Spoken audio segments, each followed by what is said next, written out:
Alright folks, this is my Hopsco Airstove. I burned it yesterday for the last time for the season.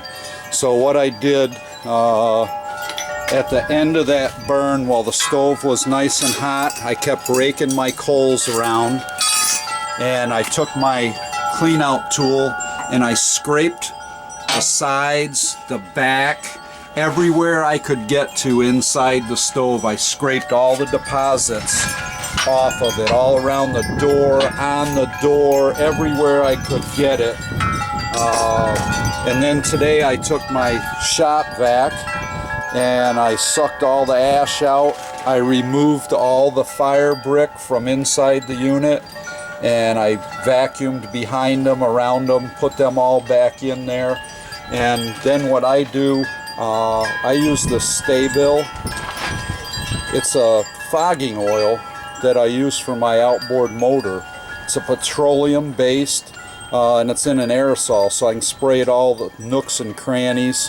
It's about $5 a can. I used not even a half a can for the whole inside of this Model 1500. And then I cleaned up the outside metal on the front and sprayed it down again and got all the bare metal spots all coated. Now what I do with mine, I use the gloss paint. If you can handle what the color looks like, it's a little shinier than what the original finish that comes on the stove. But what I found, this gloss tends to keep the rust from coming out in my stove better. I did a couple of tests this winter in a couple of areas on my stove, and the areas I hit with the gloss paint held up a lot better.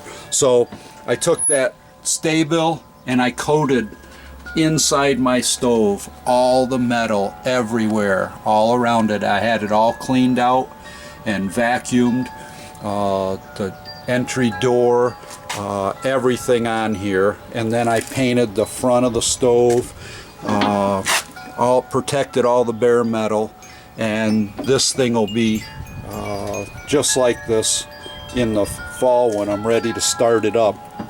So I want this stove to last as many years as I can. Then I've got a wax I'll use on the outside, just a water, you spray it on while the thing's still wet, give it a wash, spray it on and wipe it dry, nice coat. I'll clean the chimney out, and then I cap my chimney so that moisture isn't getting inside the unit during the summer. And that's some maintenance items that this time of year, if you do, you're going to get a lot more life out of these stoves.